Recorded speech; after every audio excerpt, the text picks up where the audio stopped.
Hey, what's going on, DDO players? Axel here. Today we got a new producer's letter from Severlin, the executive producer of DDO, and he shared a few new things with us. Not a ton of new information, but he gave us an indication of what we're going to see for the rest of 2016.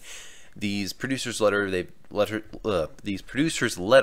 they've changed to a quarterly release basis. So we're really only getting 3 months worth of information instead of the whole year's worth of information we've been getting in the past. So let's go ahead and go through this together. I'm not going to read the whole thing to you, but you can see it on the screen, and I'll put a link in the description below if you want to read it for yourself. So let's start with the preamble here. Severlin has said that their goal is to release 2 updates before the end of the year. One of the updates will be larger, the other smaller, and combined they'll bring several things that players have long asked for.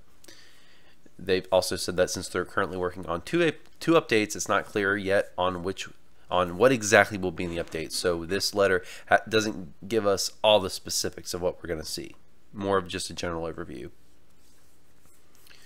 So for my impression of that is we're in September already, so we'll probably see an update. While they haven't said this in the letter, my guess is we'll probably see an update sometime near the end of October, and then we'll probably see one at the end of December. Now let's go ahead and go through the list of what we'll see.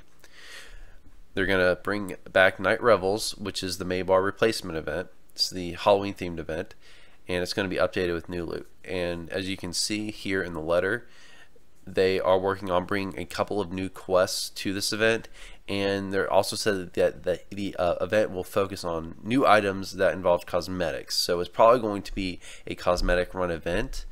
My indication from reading this is that we're not going to see any increase in power. There's not going to be any really cool, awesome stat item that we're going to see in this event. It's probably going to be run through cosmetics, and all the stat items and things that we've gotten in the past are probably going to be the same. We're probably going to see the exact same candies and things that we saw last year. Probably not going to see anything new stat wise. That's cool though that they're bringing back the Night Revels. I personally really enjoyed it, and I know a lot of other people did too. It seemed to be a pretty good success. Hopefully they can tone down on the lag a little bit that we saw, and I hope that they do a few things to update the Slayer areas. When I did my review on the Night Revels last year, and I'll also put that video, a link to that in the description, my biggest complaint was that the event, it got a little boring just killing the same monster after monster. I'd like to see a few more varied encounters. Hopefully they do something like that. I wouldn't expect it based on this producer's letter, but it's something I would like to see regardless. Okay, the next thing, a new questing hub. Severlin has said, we've long waited to help people figure out where to go and what to do when they come back to DDO from some time away. And this hub will help both get them there, as well as and it will also help anyone who would like to get to quest entrances more quickly. Now that's a little scary, that sentence right there. Now let's talk about the convenience thing, or not the convenience thing, but the idea that this is going to help people get to quests. That's a good thing. That is actually a common problem with new players and players that have come back. It's really difficult to know what's where to go. Yeah, you can use the wiki, but for a lot of players it's really confusing at first. DDO, you may not realize this if you've been a DDO player for years, but for new players it's really confusing navigating around the worlds and through the different houses in Eberron. DDO actually has a really big learning curve when it comes to that area, and DDO has a big learning curve in general, but that's definitely a problem, and I would like to see the Adventure Compendium updated with more specific directions in terms of where the quests are and what who the quest giver is. Something to kind of give new players more specifics as to where a quest is located. Now the specific sentence I said was scary, which was when he said who would like to get to quest entrances more quickly. What I don't want to see is some instant teleportation option to any quest. I think that would be a little lame, and I think that would break immersion really bad in the game. And I know other MMOs have done that, and I really hope DDO doesn't do that. I would really not like that. Okay, next item, world character transfers.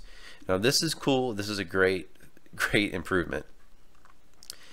Basically what this is if you've been on Lamania in this past update, what they've done is they have updated the way that characters can be transferred. They've done some background work, obviously, on that.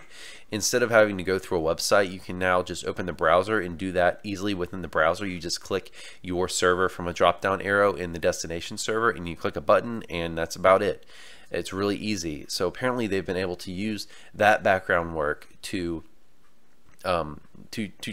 make transfers in the live worlds. If they can do that quickly and easily, that's awesome. It's going to be I think it's a win-win. It's going to be very convenient for players to be able to quickly and easily make a character transfer from one server to another, and it's going to be a nice money maker for Turbine.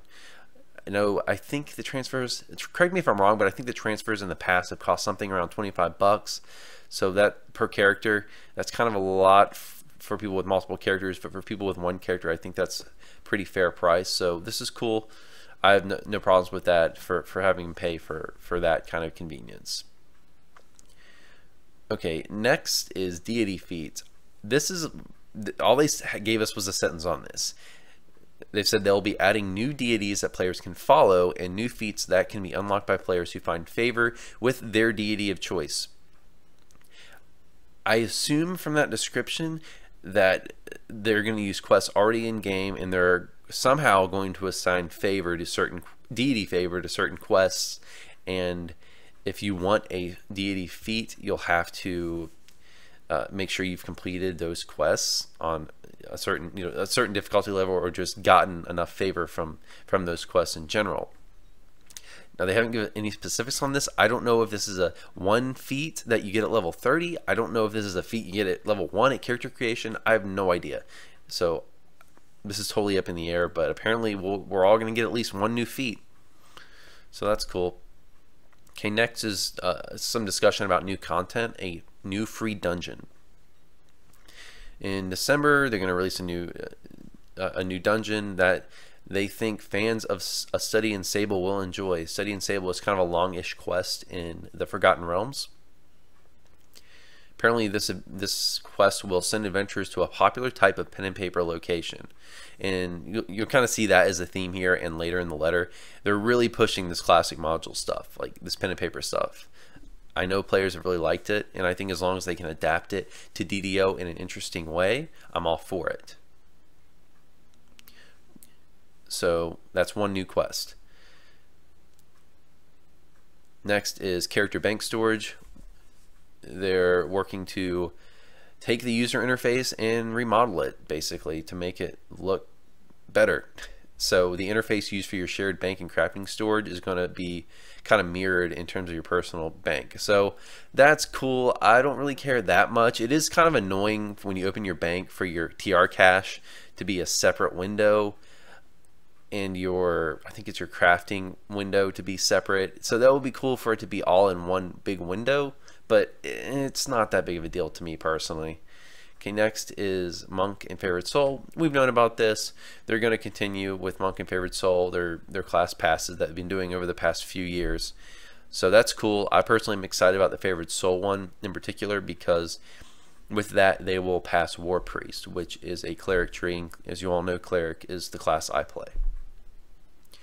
Okay, that's about all for 2016, and they've said looking beyond 2016 we will probably see Ravenloft. They've said here that they're looking into bringing Ravenloft into the game, another pen and paper integration. So we're seeing that more and more as a theme. People really like that, so they're bringing more and more of those modules in. We just saw Slave Lords, we've seen Temple of Elemental Evil, and we've seen Haunted Halls. So we're going to see more and more of that. What else? Okay, in the second to last paragraph here, they talked about a possible new race. They said they're trying to decide between Dragonborn and Kobold, and it sounds from this wording that they're going to go for Dragonborn, because this last sentence says that, look, we haven't made our final decision, but it looks like many of you would enjoy the Dragonborn. So my guess is we're going to see Dragonborn. I know there's been some talk about Tieflings as well, which they did not mention in this letter. So I suppose that is out the window by now. I know they wanted to bring Tieflings into the game, but they've kind of had a problem with the cosmetic look, because if they want to do it right and actually bring the horns on the Tieflings into the game, they would have to remodel basically all the helmets in the game. They don't it's probably not worth them to do that for tieflings when they can just bring in a different race. Okay, so that's all for the producer's letter. My thoughts. A lot of quality of life stuff here, the bank stuff. Okay, that's cool. The deity feats, I don't really care. It sounds a little power creepy. I hope it's not some super powerful level 30 feat, because I don't think we need a lot of power creep in the game right now. I think characters overall are too powerful at the moment, at least when you consider the top tier classes. And even me playing one of the weakest classes in the game, I don't feel like I can't compete in epic elites or legendary elites.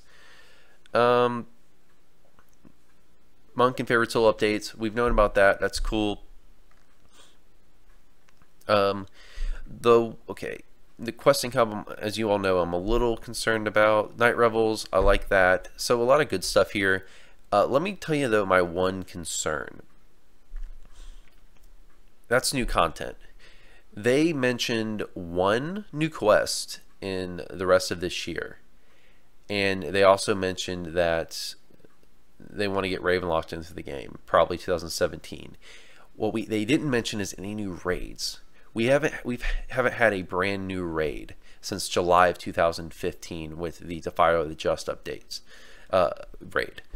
Yes, we have had the legendary raids, Shroud and Tempest Spine, but those are rehashes of old raids, so I'm not really counting those. But even if you do count those came out at the end of 2015. So we're looking maybe like a year plus without any new raids, and even just quests. We did just get Slave Lords here in September, but if we might only see one new quest in the next 6 months, which I'm concerned about. That's really a big dry spell we might be looking at in the game when it comes to new content. So that's my main concern, because if you look at what they said here, it sounds like the next two updates for the rest of this year are only going to have one new quest. And Ravenloft, if we get it, I assume would be like at the soonest February or March of 2017. So we're probably looking from here in September to maybe as long as March with only one new quest. So that worries me a little bit. Overall, it's a decent producer's letter. I have my things I like about it. I have my concerns, but we'll see how it goes the rest of this year, and hopefully it turns out better than I think, and hopefully they've got a lot of stuff planned that they didn't include in this letter. So guys, comment below, let me know what you think about this producer's letter, if you like it, if you don't like it, if you're excited about this stuff, or if they didn't include stuff you want to see. That's all for today, guys. Hope you enjoyed. I'll see you next time. Have a good one.